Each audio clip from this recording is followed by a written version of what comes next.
Welcome back. Thank you very much for staying with us. Now, SA Express could go into liquidation following failed attempts at selling it. The Air Services Council, Licensing Council rather, grounded the airline because it was not complying with the licensing provisions of the International Air Service Act. Now, in 2020, it went into provisional liquidation after a business rescue attempt failed, and it hasn't operated since. Aviation Specialist Phuthego Mojapele joins me now to unpack some of this. Phuthego, good morning, and thank you very much for your time. You know, the loss of jobs and loss in the broader air transport connectivity, which could soon see the market being a monopoly with so many airlines shutting down, is honestly very concerning. But there's some taxpayers, I must say, that were long ready for government to cut its losses. If you had to trace back, what do you think are some of the wrong decisions that led the airline to this point? Thank you very much for having me on your show today. I think where we need to start is to look at why we had SA Express in the first place. SA Express was developed to fast-track the transformation, especially on the black aviators that wanted to join the space at that particular time, around 1998, 1997, around there. Now, what I think government missed the point here was the purpose of that particular instrument, tool that was created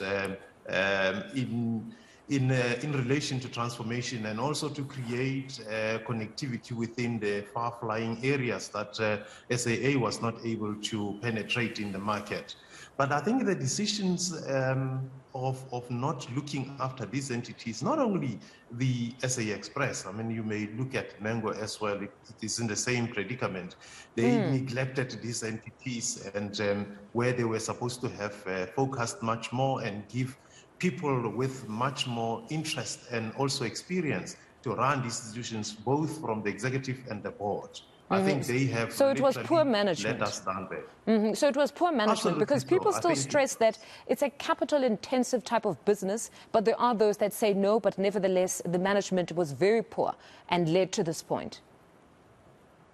The truth is that, yes, the management and the board, because these things, they come from the top, the management and the board and the government for that matter, they neglected these institutions and they let them down.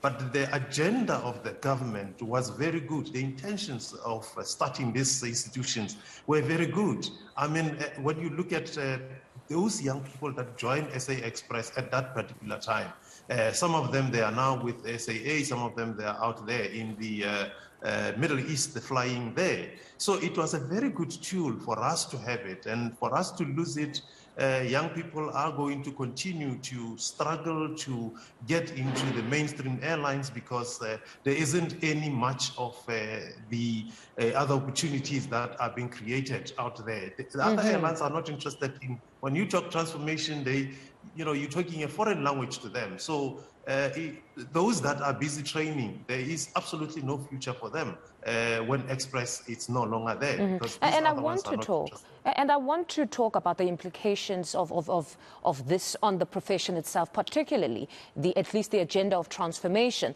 But if I had to take you back to around the causes or what led to this point of its demise, some argue that the first grounding back in 2018, which saw Airlink taking over their market, was really the beginning of the end for them, that was a poor decision because it became difficult once they came back on to at least share those routes.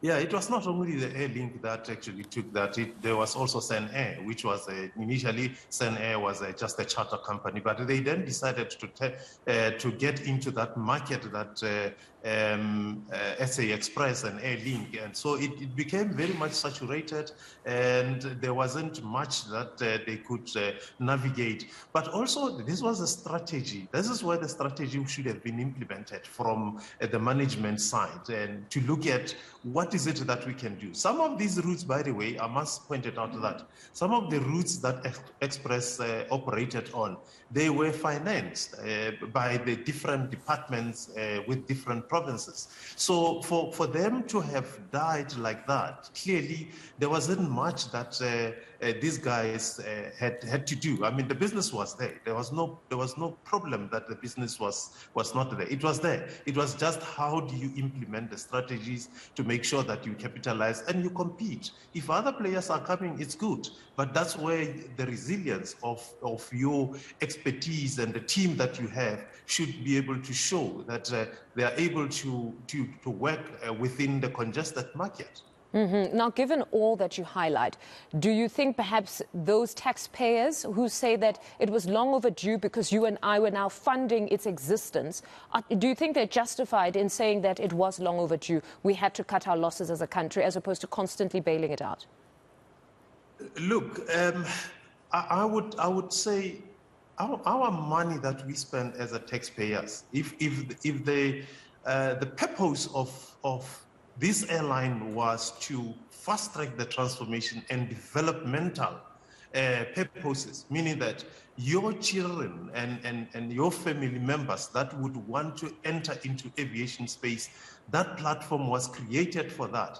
I would say the government should have protected that because it is their responsibility to make sure that the developmental state of our country continues to grow.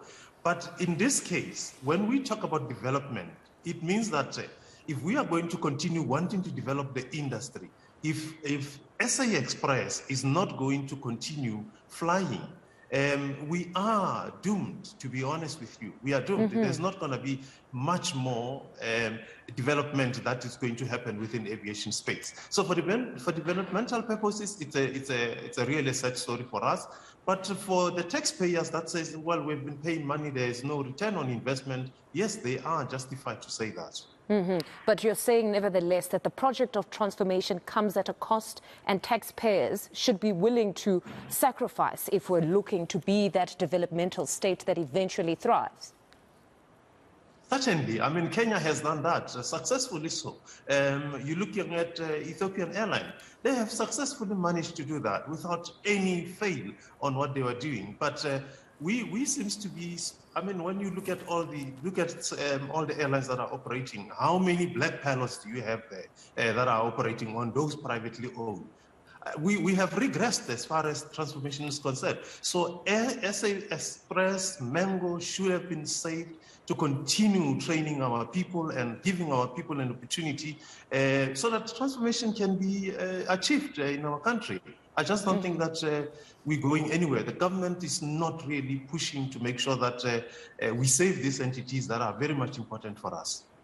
Now, though it's quite recent because the problem seemed to predate this event, but how much of a role has the Air Services Licensing Council's cancellation of the airline's license played in its inability to secure a buyer? Look, Air Service License, they requested information from Express. But remember, there's currently no structure in place at SA Express as we speak. Now, they have requested quite a number of things that they could not provide in terms of the regulatory framework. They could not provide the information.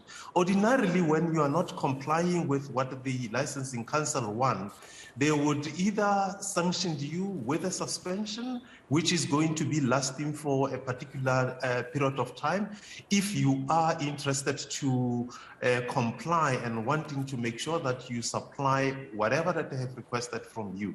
Now, in this case, Express, they just did not comply with anything. And they had no choice but to just withdraw the license completely, not even a suspension. So at this stage, the liquidation, I'm not sure what they are going to get out of this, but if you don't have the routes, if you don't have licenses, if you have nothing, literally nothing, your business is basically, you've got nothing.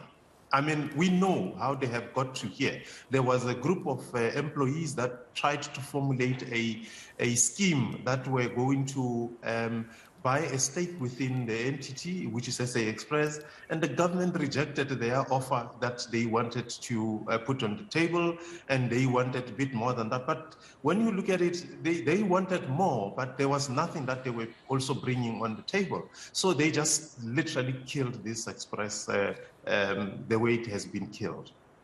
A sad state of affairs. Phuthego, thank you very much for your time this morning.